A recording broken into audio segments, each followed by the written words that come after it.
दिल्ली में टीकाकरण को लेकर बड़ा ऐलान किया, लेकिन इस बीच गौतम गंभीर ने अरविंद केजरीवाल पर हमला किया है। गौतम गंभीर ने कहा है कि टैंकर की जिम्मेदारी मुख्यमंत्री की होती है। गंभीर ने अरविंद केजरीवाल को विज्ञापन मुख्यमंत्री बताया है। गौतम गंभीर का कहना है कि सीएम को नहीं पता कि आखिर टैंकर की जिम्मेदारी किसकी है। वो बड़े बड़े विज्ञापन दे रहे हैं और मुख्यमंत्री को इस बात का इल्म नहीं कि आखिर ऑक्सीजन टैंकर कहां से आएंगे, इसकी जिम्मेदारी कौन निभाएगा और कौन मुहैया करवाएगा। सुनिए जरा। वैसे तो मुख्यमंत्री वाला कोई उन्होंने काम किया नहीं पिछले 6 साल में।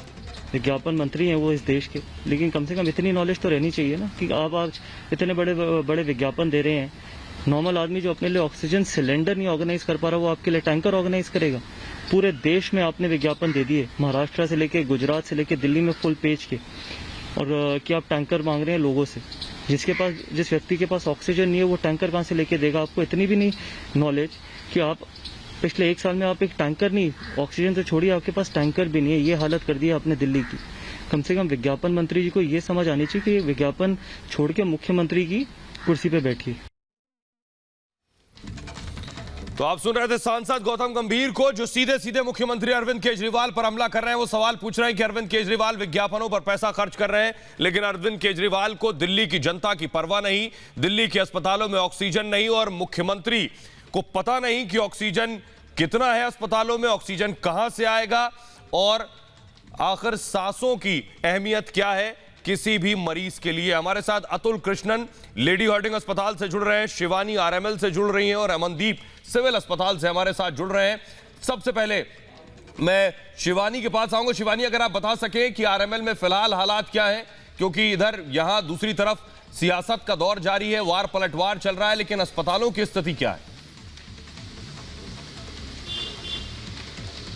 सोहेल, मैं आपको बता दूं कि सुबह से लगातार हम 4 अस्पतालों में जा चुके हैं और कमोवेश हर अस्पताल का एक ही नज़ारा है। अब भी बेड्स की कमी है। लगातार हम लोगों की गुजारिश आ रही है, मदद के लिए लोग हाथ उठा रहे हैं, लोग सरकार से मदद कर रहे हैं, लोग मदद मांग रहे हैं, SOS संदेश आ रहे हैं। यहाँ पर भी आरएमएल के बाहर भी आप देखिए कि मरीजों की कतार है, लेकिन एडमिशन्स नहीं मिल पा रहे हैं। ऑक्सीजन की कमी तो लगातार बनी ही हुई है।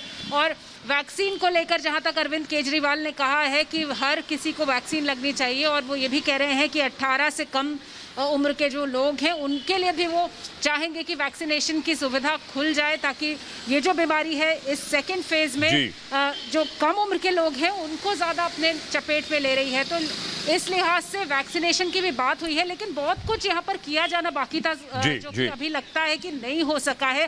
हालांकि हमने देखा कि केंद्र सरकार लगातार कोशिश कर रही है कि ऑक्सीजन की जो कमी है उसे दूर किया, ऑक्सीजन की कमी को पूरा किया जा सके। शिवानी हमारे साथ राम मनोहर लोहिया अस्पताल से लगातार बनी हुई। शिवानी, आपके पास आएंगे। अमनदीप सिविल अस्पताल से जुड़ रहे हैं, उसके बाद अतुल कृष्णन के पास चलेंगे जो लेडी हार्डिंग में है। अमनदीप, आप बताइए पंचकुला में हालात क्या हैं, क्योंकि दिल्ली और महाराष्ट्र की तस्वीरें जो आई वो कैसे सांसों के लिए जद्दोजहद करते रहे मरीज, वो हमने देखी। पंचकुला में हालात क्या है? जी देखिए, पंचकुला नहीं सोहेल, पूरे हरियाणा में बेड और ऑक्सीजन दोनों चीज़ की कमी है, और ये स्वास्थ्य मंत्री ने भी माना है कि बेडों की कमी जो है वो खलने लगी है अब हरियाणा में भी। हम इस वक्त पंचकुला के सिविल हॉस्पिटल के बाहर हैं, तस्वीरें आपको दिखाता हूँ।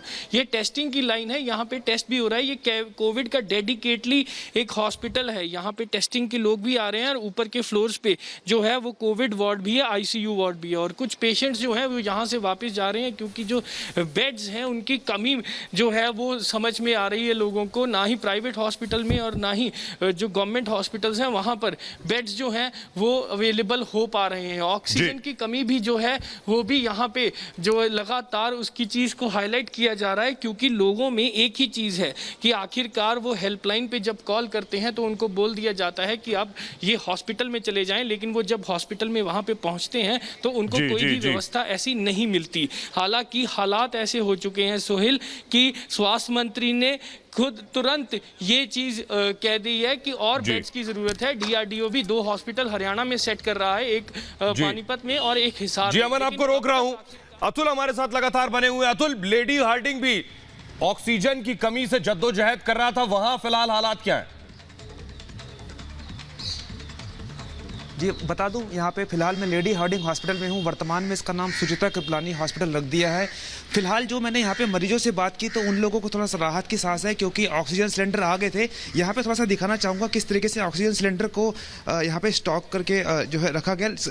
राहत की बात है कि ऑक्सीजन सिलेंडर आ चुके हैं और जो मरीज हैं उन लोगों को टाइम पे यहाँ पे ऑक्सीजन मिलेगी। तो ऐसे में जो है यहाँ के जो मरीज हैं लेडी हार्डिंग के सुचिता कृपलानी हॉस्पिटल के, उनके लिए तो कम से कम राहत भरी सांस है। थोड़ा सा दिखाएंगे दूर से, क्योंकि यहाँ पे जो हमें पैरामेडिकल का स्टाफ था उसने कह दिया था कि सर आप ज़्यादा आगे मत जाइएगा, क्योंकि जो कोविड के पेशेंट्स हैं उनसे कहीं आप भी इन्फेक्टेड ना हो जाओ। और इसके लिए जो फैमिली मेंबर्स जो इकट्ठा होते हैं उनको भी उन लोगों ने इधर उधर किया हुआ है, ताकि उनमें भी आपस में संक्रमण ना फैले। ये भी हॉस्पिटल ने एक अच्छा स्टेप लिया है। और यहाँ पे देखिए, ये आपको ओपीडी दिख रही होगी, जहाँ पे आकर के पहले जो है अब मरीज अपना रजिस्ट्रेशन कराता है और उसके बाद जो है अगर वो ज़्यादा गंभीर है तो उसको अंदर जो है एडमिशन दे दिया जाता है। जी शुक्रिया अतुल आपका, शिवानी आपका और अमनदीप आपका, फिलहाल इस जानकारी के लिए शुक्रिया। लेकिन दर्शकों को बता दें कि देश में भीषण संक्रमण दर है, लगातार कैसे कोरोना पैर पसार रहा है, यह सबसे बड़ी समस्या है। कोरोना की रफ्तार रुक नहीं रही है। महाराष्ट्र में आपको बताऊं 66,191 मामले सामने आए, 832 लोगों की मौत हो चुकी है। दिल्ली में 22,933 नए मामले सामने आए, 350 की मौत हो गई है। उत्तर प्रदेश में 35,614 नए केसेस सामने आए हैं, 208 ने अपनी जान गंवा दी है। कर्नाटक में 34,804 नए मामले सामने आए, 143 की कोरोना से मौत हुई है। और केरल में 28,469 नए मामले सामने आए हैं, 30 की मौत हो चुकी है। हमारे सहयोगी येशा की रिपोर्ट देखिए। तकरीबन एक हफ्ते बाद मुंबई में थोड़ी राहत मिली, क्योंकि सब वैक्सीनेशन सेंटर फिर से खुल चुके हैं। 2 दिन पहले इकबाल चहल जो म्युनिसिपल कमिश्नर, उन्होंने अनाउंस किया था कि अब मुंबई को 1.5 लाख वेल्स वैक्सीन की मिल चुकी है, इसलिए अब सब वैक्सीनेशन सेंटर रिज्यूम होंगे। अभी हम जहाँ पे है बीकेसी जंबो कोविड सेंटर, वहाँ पे हम देख सकते हैं कि बहुत भीड़ लगी हुई है, क्योंकि ये जो फेज़ है जहाँ पे 45+ के लोग जो है उन्हें वैक्सीनेशन दी जा रही है। और अभी कुछ ही दिनों में 18+ 18 साल से ज़्यादा लोगों, 18 साल से ऊपर की उम्र के लोगों को भी वैक्सीन दी जाएगी। इसी के चलते जहां हमने देखा कि अगर मुंबई में वैक्सीन नहीं थी तो ये काफ़ी कंसर्न था, क्योंकि लोग जो है जहां पे वैक्सीन मिल रही थी वहां भीड़ कर रहे थे। तकरीबन 50% जो वैक्सीनेशन सेंटर थी वो बंद कर दी गई थी, क्योंकि वैक्सीन अवेलेबल नहीं थी और छोटे छोटे डोजेस में वैक्सीन आ रही थी। तकरीबन 30 से 40 सेंटर जो थे सिर्फ वहीं पे वैक्सीन मिल रही थी, और जितने भी प्राइवेट सेंटर्स थे वहाँ सब में वैक्सीनेशन कम्प्लीटली बंद की गई थी। ओवर द वीकेंड जैसे हमने देखा, शनिवार और रविवार को तो जो पब्लिक सेंटर्स है, गवर्नमेंट सेंटर्स है, वहीं पे भी वैक्सीनेशन अवेलेबल नहीं थी। लेकिन आज सुबह मंडे मॉर्निंग हमने देखा है कि लोग बड़ी खुशी खुशी वैक्सीनेशन सेंटर आए हैं, क्योंकि अब वैक्सीन अवेलेबल हो चुकी है उनके लिए। और इसी के चलते हम देख रहे हैं कि अब जो 18 साल की उम्र के लोगों को वैक्सीन दी जाएगी, 18 साल से ऊपर की उम्र के लोगों को वैक्सीन दी जाएगी, तो उससे थोड़ा प्रोसेस स्मूथ हो जाएगा। अब हम वेट करते हैं कि अभी जो वैक्सीनेशन सेंटर है, जो अभी 2-3 दिन में कैसे वैक्सीनेशन प्रोसेस चलेगा, ताकि जब फिर से May 1 से लोगों को वैक्सीन दी जाएगी तो उसका एक अनुमान लगाया जाएगा।